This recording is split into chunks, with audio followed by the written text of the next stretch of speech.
Conference of Mayors President and Miami, Florida Mayor Francis Suarez, and U.S. Conference of Mayors Second Vice President and Columbus, Ohio Mayor Andy Ginther.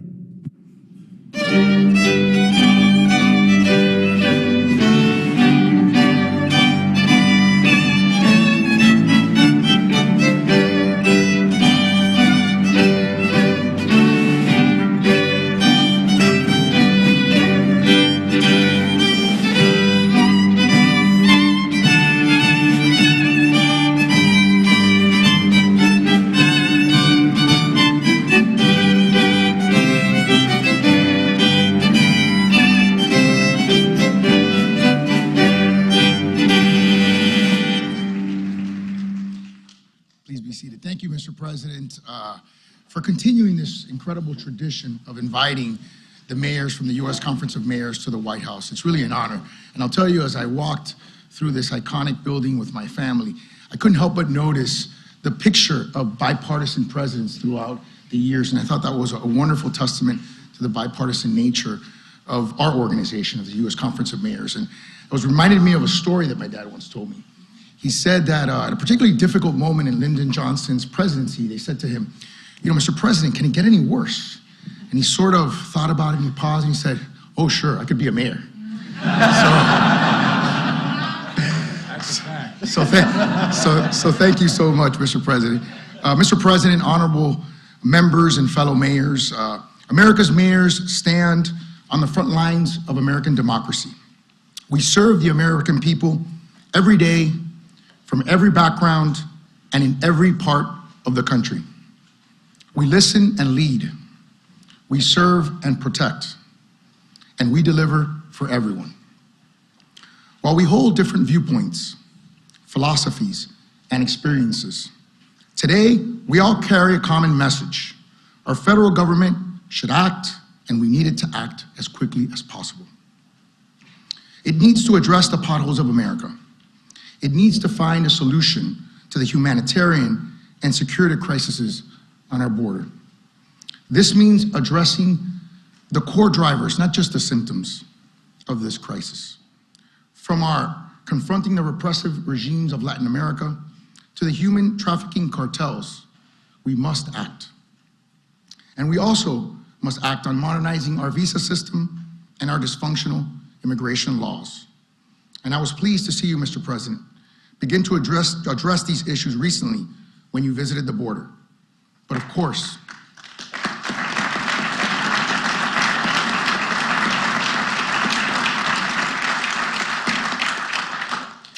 we all know we have a long way to go. We also need to act on public safety. We, from the federal government to the local government, need to clearly support our police. You said that just a year ago at our conference. We must bring the defund police movement to an end in word and in deed. We must support. We know the president is committed to funding law enforcement, and for that, we are grateful. We also must revisit failed policies like no cash bail, which seem to be contributing to the spike in violent crime in our cities.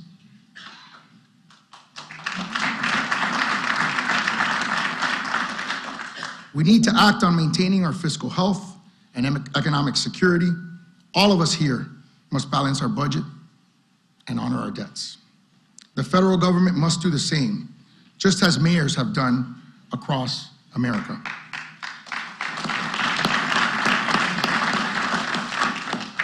Finally, we should continue working together in the spirit of the bipartisan infrastructure law by further building out our American infrastructure, from roads and bridges to our digital economy. We share your concerns about strengthening our infrastructure and our security. We need to do more, we want to do more, and God willing, we will do more, together to strengthen America and keep our future strong. Thank you for your time, thank you for your hospitality, and thank you again for hosting us today in the White House.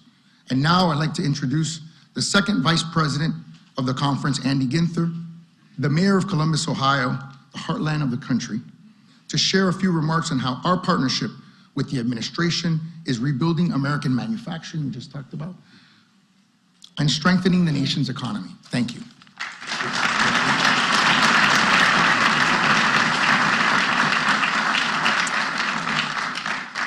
Thank you, President Suarez, Vice President Sheevy, all of our colleagues here today. As President Suarez mentioned, I'm Andy Ginther, Mayor of the City of Columbus and part of the leadership team at the U.S. Conference of Mayors.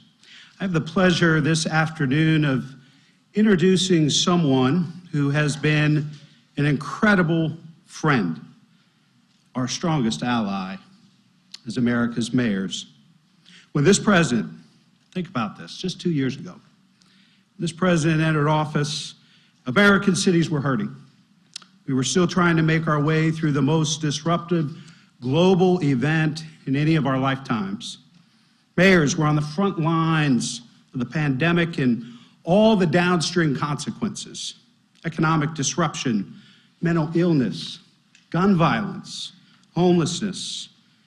We got to work, and so did this president. He said, we're not just going to build back.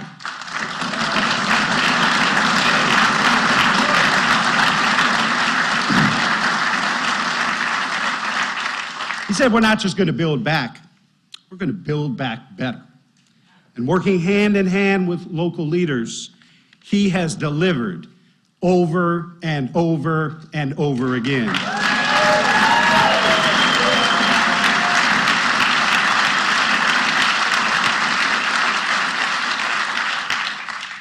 Our CEO and Executive Director, Tom Cochran, has been at the helm of the Conference of Mayors for more than 50 years.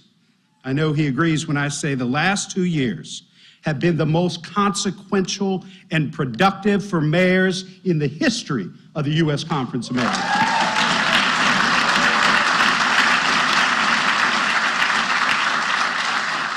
So much of that is thanks to our partnership with President Biden. The American Rescue Plan ensured we could protect public health, keep city workers on the job, and keep our local economies afloat.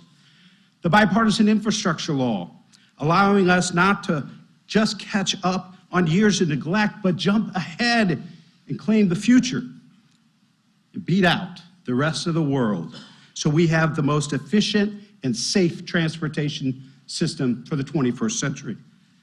The Inflation Reduction Act delivers on one of the mayor's biggest priorities, fighting back against climate change. The gun safety legislation shows that fighting back against gun violence is possible. We have more to do, but we do not accept that deaths from gun violence in our communities are just an acceptable part of living in America. The first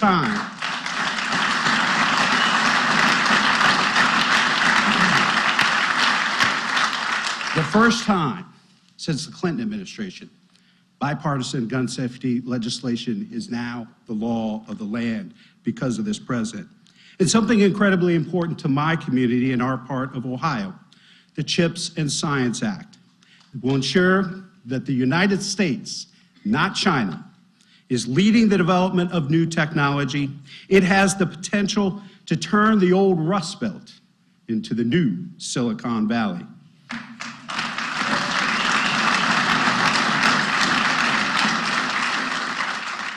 Not bad for 2 years of work.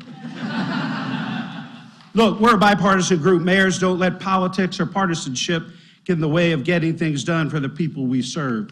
Former Mayor of Pittsburgh used to say there are 3 kinds of people in America: Republicans, Democrats, and mayors.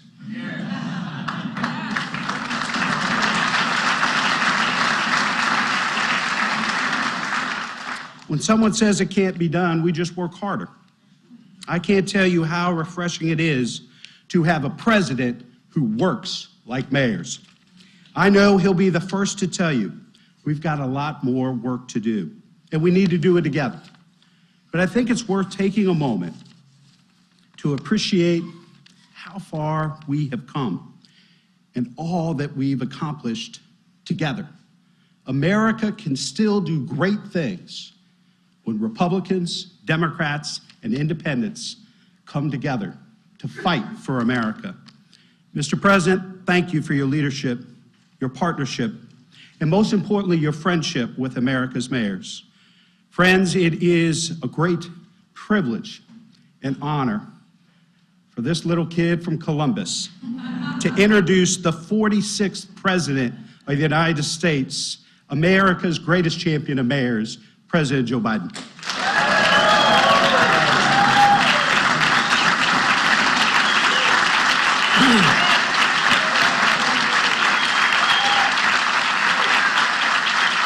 Thank you. Thank you. Thank you, thank you, thank you. You better sit down. You don't want this going to my head. A kid from Scranton. Look, Mayor Suarez, thank you for your leadership at the conference. Excuse me, I got a little frog in my throat. But, and Andy, thank you for that introduction. You know, it's wonderful to finally welcome all of you to the White House after not being able to be here because of the pandemic for so long. We appreciate it a great deal. And some of you know I started my career as a county councilman in the state of Delaware, and then I ran for the U.S. Senate because serving as a local official was too hard. They know where you live. They knock on your door, and I've always had enormous respect for the job you do. And by the way, Suarez, you and I have something else in common. You know what it is? We both married way above our station. Way, way above our station. You all think I'm kidding. Some things are just self-evident. Today is 2 years since I was sworn in as president. And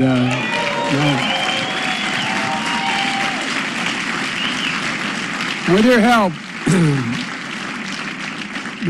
we've gotten a lot done. I think if you look around the room, we got a lot of cabinet members who are mayors. A lot of mayors. You got old Mitch Landry from Nolans down there, you know, and that's like being mayor of a country. Yeah, I tell you what, my daughter went down to Tulane University in large part because his dad, it's a long story, but when he was mayor, and I thought she's going to come home and talk with this boy talking funny at me, you know what I mean, from Bayou Lafourche or something. Mayor Pete is, even though he's the secretary, they still call him Mayor Pete. And you know, you got Marty Walsh from Boston. I don't know where Marty is. We got a lot of mayors, and that's why I think we're making such progress. Look, the fact is that, it's fitting that we are here together today, and because you mayors know how to get things done. And that's not hyperbole, it's a fact. Because you have no choice, as a matter of fact. Yesterday I was in California. We're grappling with historic California. Started off, the governor looked at me and said, Mr. President, we used to be the 5th largest economy in the world, now we're the 4th. That's true in the world. I tell you what, so I genuflected and we moved on. I said, that means you don't need that $10 billion we just gave you, right? And you all think I'm kidding, that's what we did, $10 billion. But all kidding aside, he's a great governor and has written well. But look, dealing with historic storms and flooding, you know, when your town or city faces a crisis, it's the mayor who gets the first call. I've seen it. I've traveled this country after floods and tornadoes, wildfires, hurricanes. As a matter of fact, I was kidding, but there's a serious piece to it when I pointed out that to the governor, we got to stop taking these helicopter rides, because I went over this. I think it was the 5th one in this state, traveling the state. More of the forest was burned down there up in Oregon than the entire state of Missouri. I mean, it's a long, long, long way. A lot of damage. And I want to thank the mayors across the country for doing everything they can to recover and rebuild. It matters that you're the ones who make sure, as trite as it sounds, that the garbage gets picked up, the potholes gets fixed, the buses you can catch to work and be able to continue to be there on time, and so much more of significant consequence. But those things are consequential. You affect people's quality of life more than any other group of people in the world. And mayors know the measure of success isn't how many partisan points you score, it's how many problems you fix. Can you fix the problem? When I came to office, we had a lot of problems.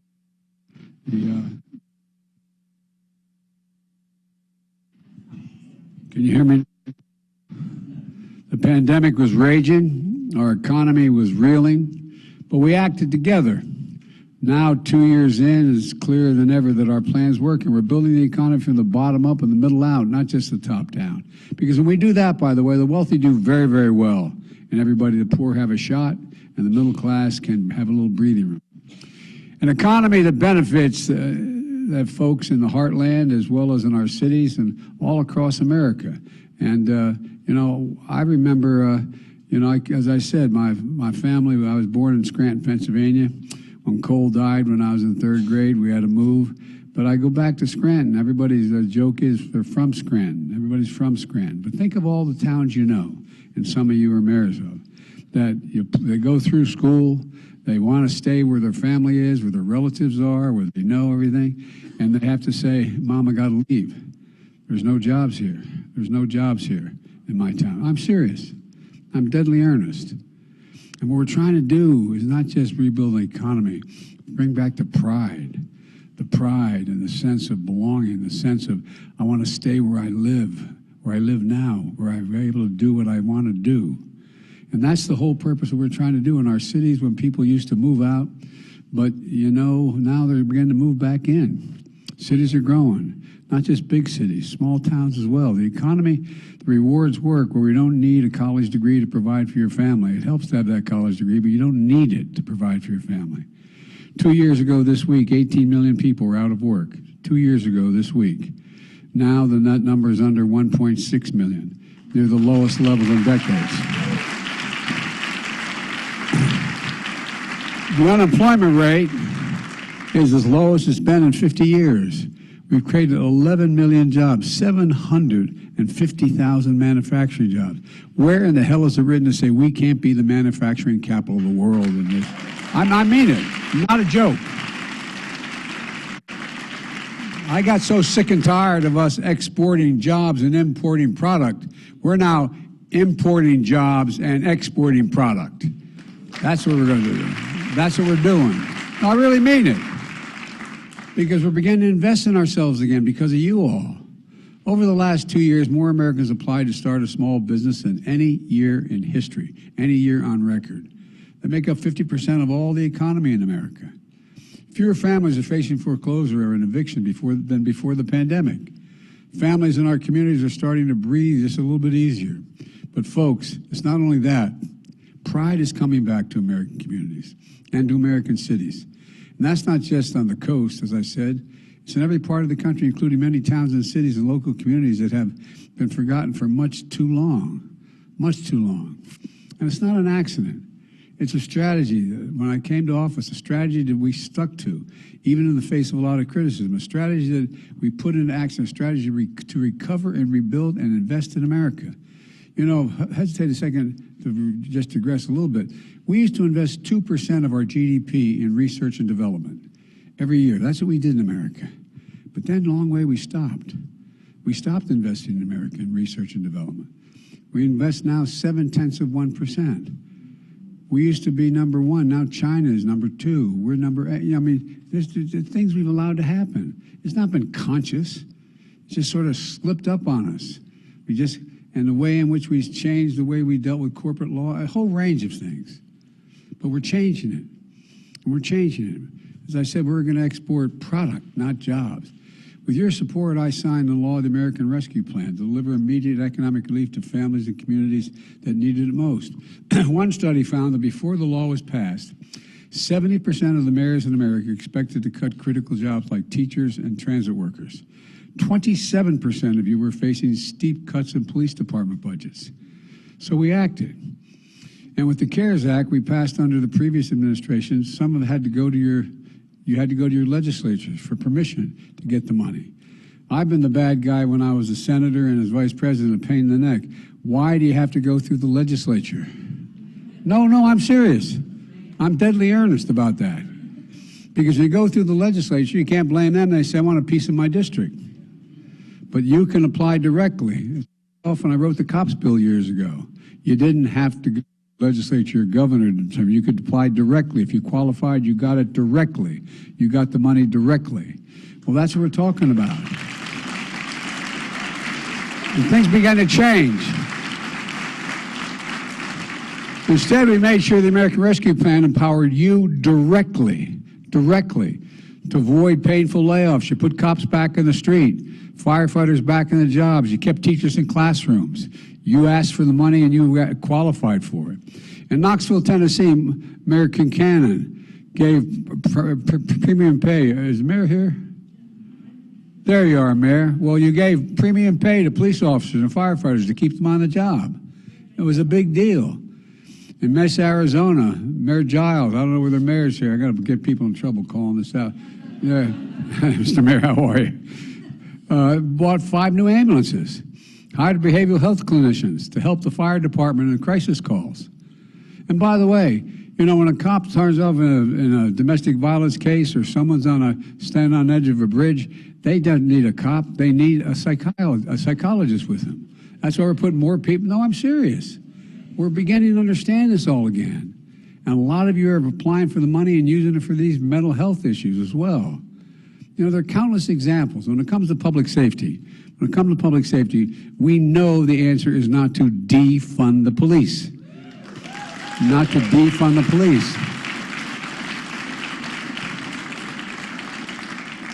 It's to retrain some police. It's to make sure there's accountability. To make sure we know exactly what's happening, but it's not to defund the police. They need more funding and they need ancillary help as well. And through the American Rescue Plan, $350 billion of state and local governments, and we urged them to make, was available to them to make communities safer. It turned out that one of the largest investments in public safety ever, and every single Republican in Congress voted against it. But a lot of your mayors said, you talked to your representative, said, whoa, that, you know, it may be Biden's idea, but not all his ideas are bad. Oh, you think I'm kidding? I'm not kidding, you know. Many cities from Newark, New Jersey, to Baton Rouge, Louisiana, but all kidding aside, have made major investments in community violence intervention initiatives. These studies have shown in some cases they can reduce violent crime up to 60%, particularly among our youth. It doesn't always do that much, but it can do that much. But as you may know better than most, when you see these problems of crime and the opioid epidemic, you know the big part of that is mental health. Mental health. I want to take a moment to talk to you about how we're addressing that as well. By the way, Vivek Murthy, the Surgeon General, has been really focusing on this a great deal. A lot of you have worked with him. Through the American Rescue Plan, we provided initial funding for cities to start to address some of the mental health needs arising from the pandemic. $5 billion for states and community organizations to deliver mental health and substance abuse treatment. $103 million in funding specifically to address mental health for frontline health professionals, like nurses. You've read, in your communities, you've dealt with your hospitals, where the nurses are just overworked and having serious, serious problems in terms of their own mental health. We know it wasn't enough, so probably the Bipartisan Safer Communities Act. And we went even further. That provides $10 billion to address mental health needs. $2 billion of that is for young people in particular to pay for things like school counselors. And we know what fentanyl is doing to families and communities all across the country. We've worked hard to make sure the first responders have what they need when they respond to overdoses for young people who are dying. And by the way, we've confiscated an enormous amount of fentanyl, not just at the border, but beyond the border. We've confiscated throughout, I think it's, let me get the number here, I don't want to get it wrong. We've confiscated 379 million doses of fentanyl. And by the way, 100,000, mostly kids, have died from fentanyl. And it's put in things that they never anticipated as part of. As mayors, you know how much this matters. That's why I brought many former mayors into the administration.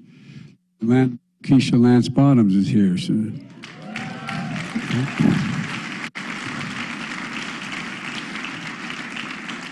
He said it was harder being mayor of Atlanta than being president, but I don't know. I'm only kidding. But all kidding aside, well, what have we do? She's a senior advisor on public engagement, led the cities through the pandemic. She makes sure to bring the perspective of local officials and community leaders to decisions we make here at the White House. Secretary of Agriculture Tom Vilsack, a former mayor in Iowa, is strengthening our nation's rural communities, and he really is. He's a smart guy. He knows what he's doing. And I know he's a Secretary of Agriculture, but what he's doing, American grocery stores are stocked while American farmers thrive and our young people have access to food when schools are closed. Secretary of Housing and Urban Affairs, Marcia Fudge. Marcia's right here. She got a hell of a job, a former mayor in Ohio, working very hard to close the wealth gap, expanding efforts to build generational wealth through home ownership. How did all of mainstream middle-class people get their wealth?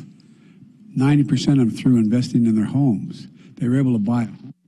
They built equity in their home. That's how they were able to borrow to get their kids to school. That's how they built their equity. Well, the same thing is happening now, and she's working really hard to provide that opportunity, and as well as combating homelessness, which a lot of you are dealing with on your streets. And while folks continue to recover, we're also rebuilding. Mitch Landrieu, the former mayor of New Orleans, was president of this organization, is now my senior advisor and infrastructure coordinator to helping rebuild America through a once-in-a-generation bipartisan infrastructure bill. It's always hard to make... We're working with all of you to modernize our nation's roads, highways, bridges, railroads, airports, ports, water systems, the internet, and so much more. Last year alone, nearly 7,000 projects were identified and are underway with funding from the infrastructure law. By the end of this year, that'll be more than 20,000, more than 20,000. If I can hesitate again for a second, digress slightly. One of the things I've been telling the press, they look at me like I'm wonderful, right? No, all kidding aside, why I keep saying it. We did a lot last year with your help. It's only now beginning to bear fruit because we passed this infrastructure bill. That's a 10-year bill, and it's taken time to get it off the ground. Mitch McConnell and I just announced the construction of a new bridge, $1 billion across the Ohio River. It's going to fundamentally change transportation north and south, not just from Ohio to Kentucky, but across the nation. So many things are happening. We passed the bill relating to the cost of insulin. Well, guess what? Only now, as of January 1st, a lot of people are waking up and finding out if they're on Medicare, they only have to pay $35 a month instead of $400 a month to save their lives.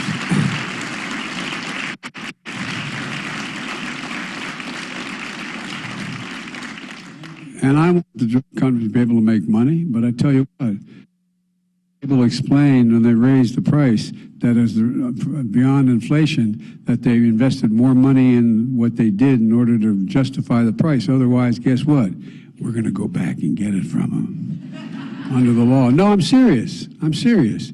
We're doing things that just make some common sense. Just some common sense because of you all. Labor Secretary Marty Walsh, former mayor of Boston, he's parking his cars. I kid Marty. But he's making sure these projects have prevailing wage and purporting to move and suggest for significant apprenticeships so people can make a living off of what they're doing. And by the way, I'm going to talk in a minute about dealing with the whole idea of what we're doing in terms of new investments and with the CHIPS legislation.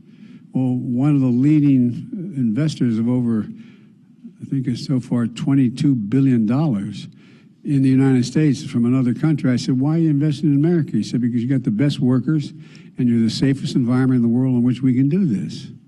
So we're helping to rebuild our economy with jobs that don't require four-year degrees, promoting an economy that works for middle-class and working-class Americans. Transportation Secretary Pete is here. Look, we know, better known as Mayor Pete, but Working with many of you to address those quality of life issues that really matter to people you serve. Not just through big bridges and highway projects, but through, though they're important, but also through smaller projects that are critical to your cities. Like in Madison, Wisconsin, where Mayor Rose Conway was buying 46 electric buses, replacing those dirty diesels, bad for the health of the environment, and making it clear. No, I'm serious. It's a big deal. We're helping City rebuild airport.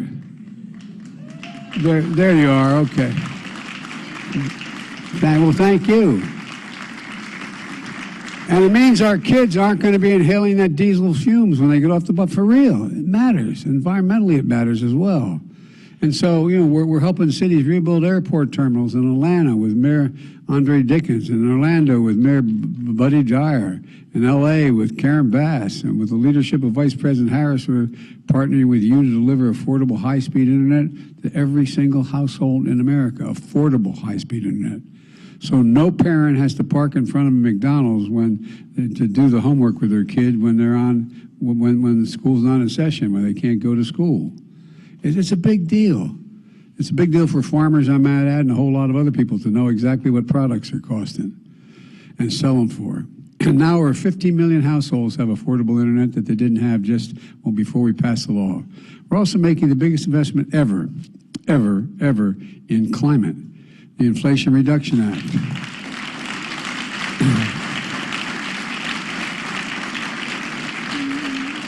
We're creating millions of good-paying jobs and investing in fence-lined communities that have suffered the most as a consequence of being smothered by pollution. Think of the Cancer Alley in Louisiana or Route 9 in Delaware, where all those facilities are. Well, we made a commitment. We're going to invest first and foremost as we clean up those communities, the people from that community, and we're going to invest in that, make that community better again. Our economic agenda ignited a manufacturing boom, the semiconductor boom, the battery boom, the electric vehicle boom. We're making things in America again in every part of America, cities large and small. The mayor of Phoenix, Kate, is Kate here? Thank you, Kate, for being here. I was with her last month to announce a small investment, $40 billion. $40 billion invested by TMSC, the two semiconductor factories and thousands of union workers helping to build them. And Andy, the Field of Dreams outside of Columbus, where Intel's investing, it's 100 acres, but they're investing $20 billion to expand semiconductor manufacturing. I said 1,000 acres. I dubbed it, I didn't mean to, I shouldn't have, but I said, this is the Field of Dreams. It is. It's a field of dreams. And by the way, of those jobs, of the 12,000 jobs, 7,000 are construction jobs. But guess what? They're paying prevailing wage. And those 5,000 jobs left, the average salary at those places, they tell them, are going to be $123,000 a year, and you don't need a college degree to do those jobs.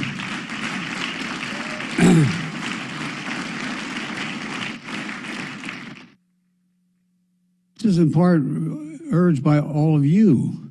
This is happening in no small part because of the bipartisan CHIPS and Science Act. Everybody finally signed on. The folks who've joined me at the bill signing and other victories. With your support, so many of you we've signed the first major gun legislation in 30 years. I'll say what I've said before, not all are going to agree with me, but we're going to ban assault weapons. I did it once, we're going to do it again. And the number of bullets can be in a clip. On Sunday, we acknowledged what would have been the 50th anniversary of Roe v. Wade for continuing to fight and protect women's right to choose. Last year,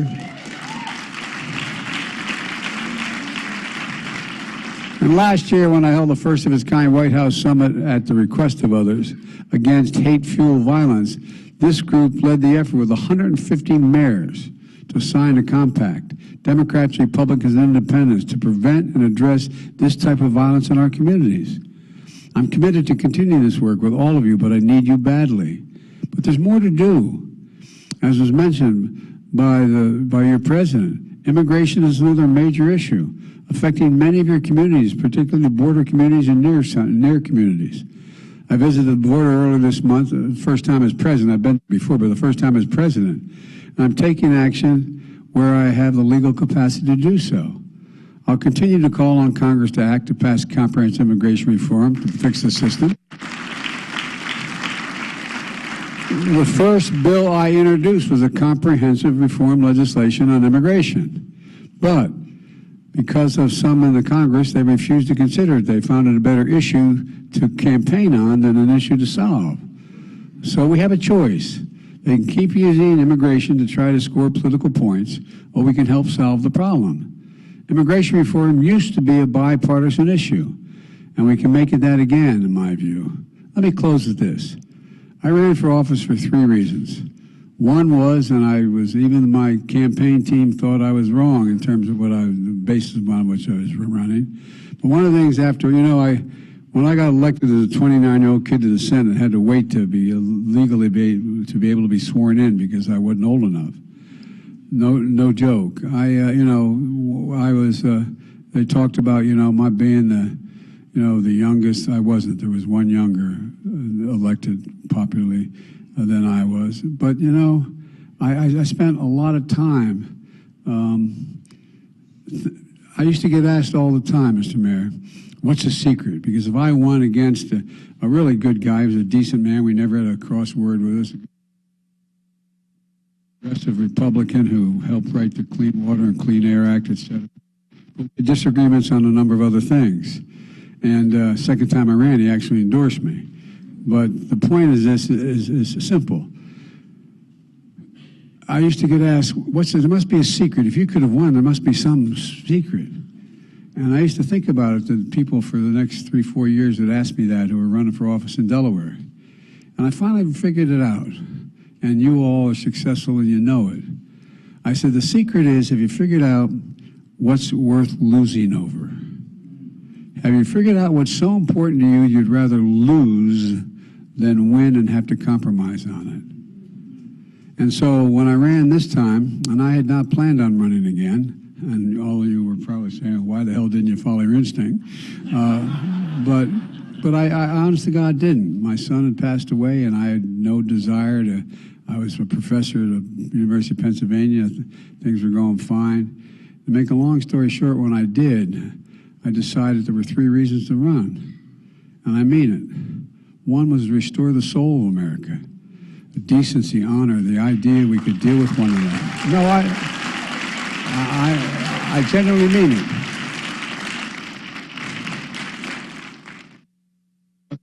It's the way, and I've been this way my whole career, how we build the economy.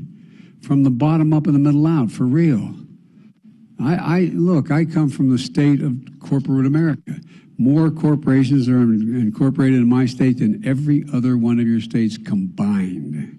And I got elected 7 times there. So, it wasn't I was anti-corporate, but I have a different view in terms of what the priority should be. And so, as I said, when the middle does well, they generate hope, give chance to the working class, and when they do well, the wealthy do very, very well. Well, and the third reason I ran, which has turned out to be the hardest to deal with, and that's unite the country. We are a democracy. We cannot be sustained if we stay 50 different islands or 2 different parties that no longer talk to one another. For the last 2 years since my inauguration, I think we've made some progress, large part because of many of you sitting in this room. And I'm really optimistic in the year ahead that we're implementing the laws we've already passed, will deliver real benefits, and people are going to feel them in their everyday lives. That work we're going to continue to do together. Together, we're proving that every city and town in this country, our best days are ahead of us, not behind us. And I really mean it. I was asked by my senior team, and Peter remembers, said, if I could do anything to change the attitude of optimism in America, what was the one thing I'd do? Just I could change one thing. It's going to sound bizarre what I tell you. I said I'd cure cancer. And they looked at me like, well, cure cancer? Because nobody thinks it's the most frightening thing to people. And if we did it, America can do big things again. There's nothing beyond our capacity, I swear to God. There is nothing beyond the capacity of the States of America. Remember who in hell we are. We're the United States of America. When we work together, there's nothing beyond our capacity. Nothing. We got to work together, folks. God bless you all. May God protect our troops. Now I'm going to turn it over to Julie.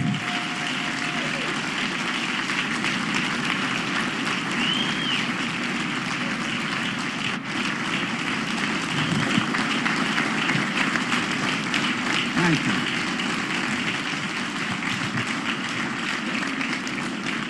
you. They gave me a different mic they can turn off, so Thank you so much, Mr. President.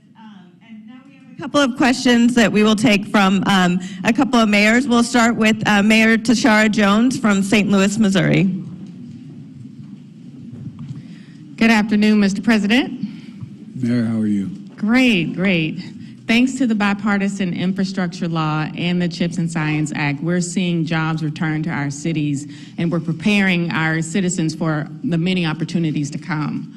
What can we as mayors do to help you further your agenda of shoring up our national security and bring more high-quality jobs to America's cities? I think two things. One, be realistic and don't confuse the national debt with debt reduction on a yearly basis. The debt we're paying on, and we're going to have a little discussion about that with the new majority leader of the House, has accumulated over 200 years. Over 200 years. Not a joke. That's how long. That's what the national debt is. It's over, $31 trillion, but it's over 200 years, and 1/4 of that debt. 1/4 of that was accumulated in the 4 years of my predecessor. 1/4 of it. So what we've actually done, Mayor, we've actually cut the deficit on a yearly basis. In the first year, because of what I'm not being solicited, because of what you all did, $350 billion. And this year, we cut that deficit on a yearly basis by over $1 trillion. So it's over $1 trillion, roughly $400 billion we've cut the deficit. The yearly deficit, year to year. We got to focus on making sure we do not accumulate more debt on the historic 200 years and gradually continue to reduce it. One of the things that we've done is the budget we're going to be introducing, you're all going to see, is expected to reduce the debt another $1 trillion this next year by spending less than we bring in. Now the big debate, I'll be honest with you, and I'm going to talk about in the State of the Union, is a fundamental disagreement on what we should do to cut. What do we cut? Well, it's not just cutting. What do you raise? What taxes do people pay? How do they pay their taxes? And do they pay it fairly? And so one of the things that's going to be a big issue in dealing with the national debt that could, if we don't meet our national debt and renege on the first time, we have a calamity that exceeds anything that's ever happened financially in the United States. And so one of the things that we're going to do is it's going to get down to a decision of whether do we, in fact, make sure that folks, do we cut Social Security to raise taxes on billionaires? There's 745 or 50 billionaires in America. Average tax rate they pay is 2%. I think you should be able to be a billionaire, but I think you should pay a little more than 2%. No, and by the way, I'm not trying, as Mayor Douglas knows me well, I'm not trying to be alarming about it, but I mean, it's a reality. Now the argument, there's a lot of arguments why that shouldn't be, because they generate so much energy and so much growth, et cetera. But there's a lot of things we can do. Now the option that's going to be offered, you're going to see, is the way to deal with cutting that debt is to cut Social Security, cut Medicaid. We got to do something about Social Security. No, but these are the kind of debates we're going to have, and they're going to be honest debates. For you, it seems to me, for a mayor, the things that I believe, and I've not been a mayor, but I think I've watched long enough to know the difference between great ones like you and folks who don't do much, or don't, I shouldn't say don't too much. I shouldn't say, you've had more difficulty, is focus on the things that make your city unique and make it grow. What are the things that make it grow? Well, first of all, I could go on, but I'm just going to give you one example. We're in a situation where if you were One of the reasons why America became the most advanced and economically prosperous nation in the 21st century, we're the first nation in the world to have a universal education system, grades 1 through 12. Now, others had systems that were superior to ours in terms of their exclusiveness, but not universal. Now, I wonder if anybody today, we were starting off and saying, you know, we're going to decide we're going to have a universal education system. Would anybody think in the second quarter of the 21st century that 12 years was enough to compete? I don't think so, for real. So a lot of you are doing a lot of experimental work in terms of not just pre-K, but you're doing it in terms of education, teaching kids to read, write, add, and subtract at 3 and 4 and 5 years old. And you're focusing on apprentice programs after college. You're focusing on, after high school. And you're focusing in high school on allowing people to learn trades instead of, remember, there used to be, even you're old enough to remember, not you, Mayor. But when, you know, there were shop classes in school where people learned whether they're comfortable working with their hands, so there's a lot of things that we can do in education. There's a lot of things you can also do in terms of dealing with, I'm going to get you a lot more money, God willing, because I think we have universal support for it, beyond the money that came out of the original legislation. There's a proposal that I've just presented I'm the guy that wrote the community policing law, but it got very bad publicity. But guess what? People are figuring out, guess what? It works. The people who most need the help, the most victimized, are the poorest communities. So we need cops in those communities, from those communities, but cops that are held accountable to everything that they say we're supposed to do. And we can do that. So focusing on law enforcement that in fact is equitable, focusing on, you know, for example, nationally, I still think we should have the George Floyd legislation, but I didn't able to do that. So what I was able to do, I said no knock warrants are limited significantly. We're in a situation where you have to no chokeholds. There are certain basic things. You know, when I was coming up as a kid, you know, cops were required to learn to shoot to kill. Well, you ought to be able to shoot to stop. You know, everything shouldn't be an extreme. So the way we train police officers is changing. And there's a lot of things you can look at to determine whether or not you can affect the safety of your city.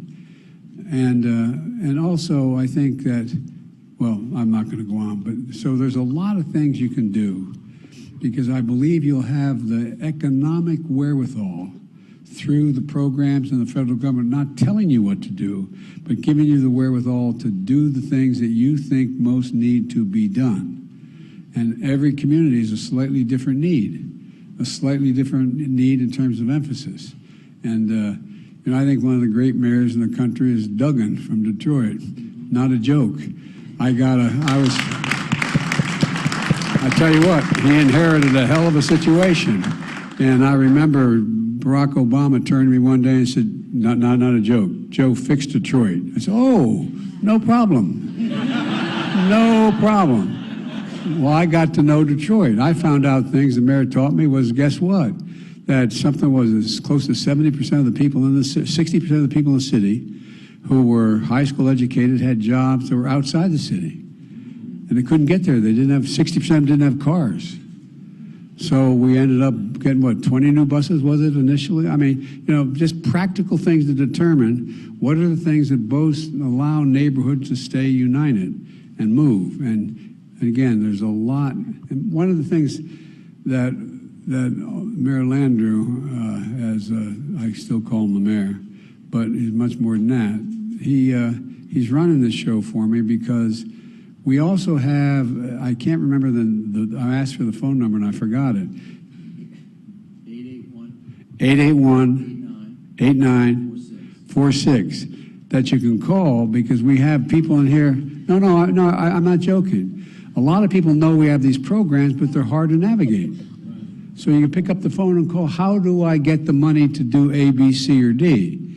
Can I do this with that? To cut through the red tape. Anyway, I hope I answered. You're about to cut me off. Thank you, Mr. President. We do have one more question from Mayor Sheevy from Reno, Nevada. All right, thank you. So first of all, thank you for inviting us to your home. We love what you've done with the place. It's beautiful. And also, I want to say You thank like you. museums, right? I want to say thank you from the bottom of all of our hearts. I know everyone in the room is so grateful that you have brought mayors into your cabinet. I think it should be a requirement of every president. Mayor Landrieu, I love you. Mayor Pete, I love you. And I honestly believe like more has been done because of that. And so thank you so much for your leadership. We are so We had, grateful. what, six mayors in cabinet positions? Are they 6? All right, maybe we can get to 12? I know Well, we 6 have- more by in the here way, that would like to we- come. We have more women than men. See, love that too. Love that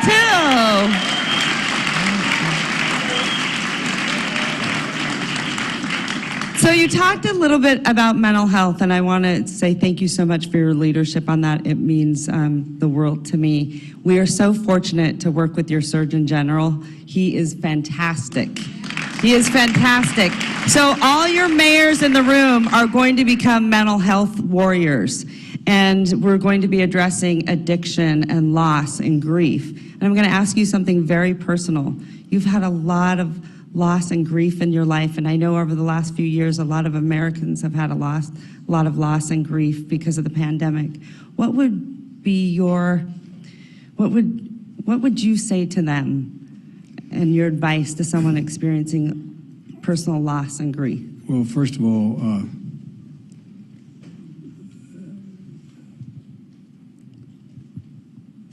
as close staff knows, I spend a lot of time with folks who've gone through loss, wife, daughter, husband, children, etc.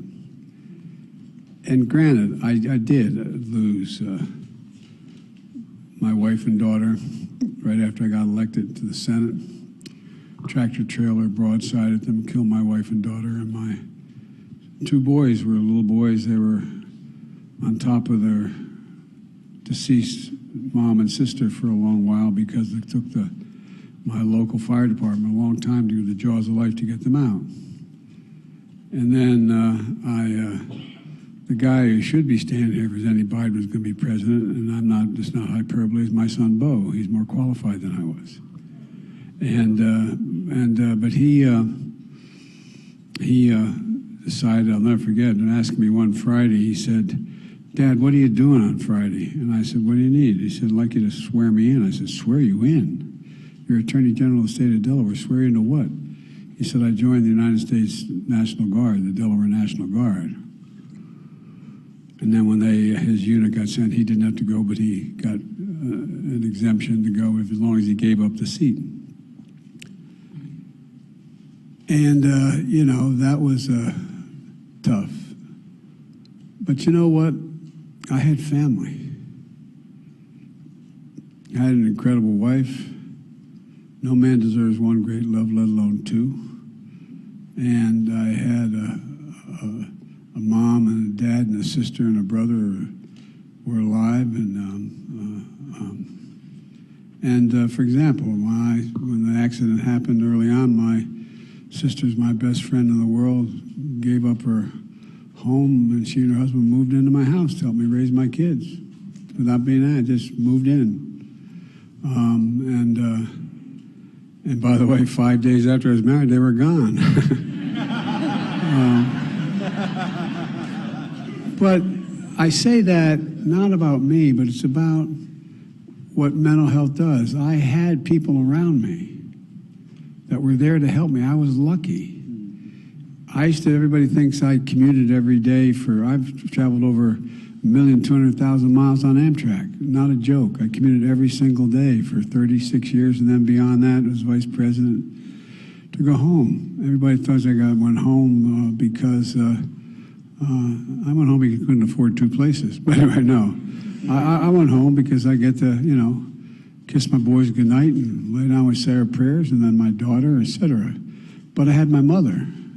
I had my mother there. Every morning I'd drop the boys off when they were little to my mom's house, and then later I'd be able to drive them to school and they'd be picked up. But my point is I had so much help, and I had psychological help. Everywhere down, there was someone there to basically hold my hand. Well, that's the mental health that a lot of families don't have. They don't have.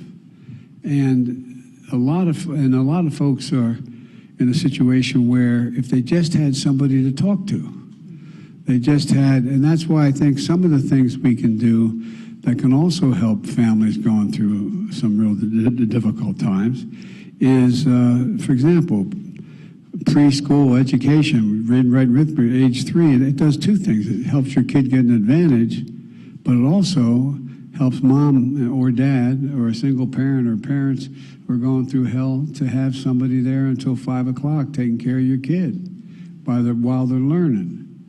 So there's a lot of things that it does that gives people, but in addition to that, people who've gone through really tough times with drug addiction and a whole range of other things, alcoholism, they also are in a situation where they find themselves being able to have the kind of medical help that is needed in the mental health side of it. And so I just think having people to reach out who are professionals, who know how to deal with people going through trauma, tragedy, or self-inflicted wounds that they've had, and it makes a gigantic difference. The need for, look at what's happened, and I think I sometimes underestimate it because I stopped thinking about it, but I'm sure you don't. We lost over 1 million people in several years to COVID. What that means is, and the study was done, that there are 8 people close to every one of those, on average, those 1 million people. How many mothers, fathers, brothers, sisters, uncle, aunts got up in the morning or sat down for dinner at night and there was an empty chair? How many? And what impact does that have on the rest of the family? And there's a lot of tricks that you can be taught, a lot of things you can do to engage the children who survive, engage the children who aren't addicted, engage the parent who. So I just think there's so many things that you can do. And the reason I gave you my personal story was I think it's just about knowing somebody's there, knowing somebody you can reach out to when you get scared and hold their hand. Whether it's a drug problem, whether it's a physical problem, whether it's just and by the way, my wife Jill got very engaged with the Brits and the U.S. military and dealing with trying to convince people, think of the military. The one thing you're taught to as a warrior is never complain, never explain, man. Don't complain. Well, guess what? Mental health is a problem. It's a serious problem. You have more people dying of suicide in the United States military than any other reason today. More people. And so we got involved in reaching out to help families so that you don't make it, and then I'll conclude with this. We have to take the stigma off of mental health. Mental health is no different than you break your arm or your leg. No, it really isn't. It's God's truth. It is a problem that is a medical problem. And so hardest part is to get people, a lot of people, I say most people, to acknowledge that I'm getting help. I'm getting help. That's why we had this effort to my wife dealt with this program to provide for health for, post-traumatic stress for so many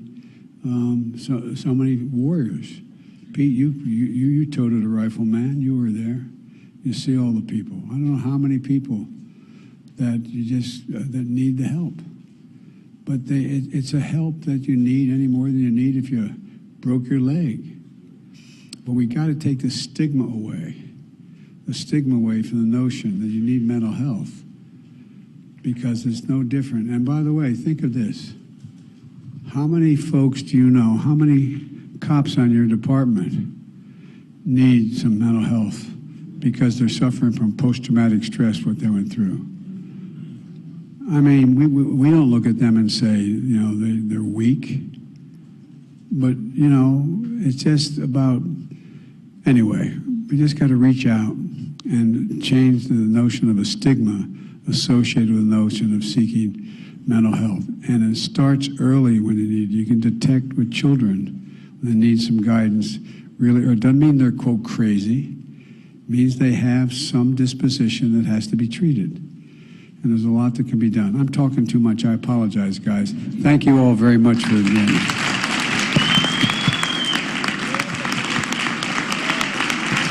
Distinguished guests, please remain in your seats while the President departs.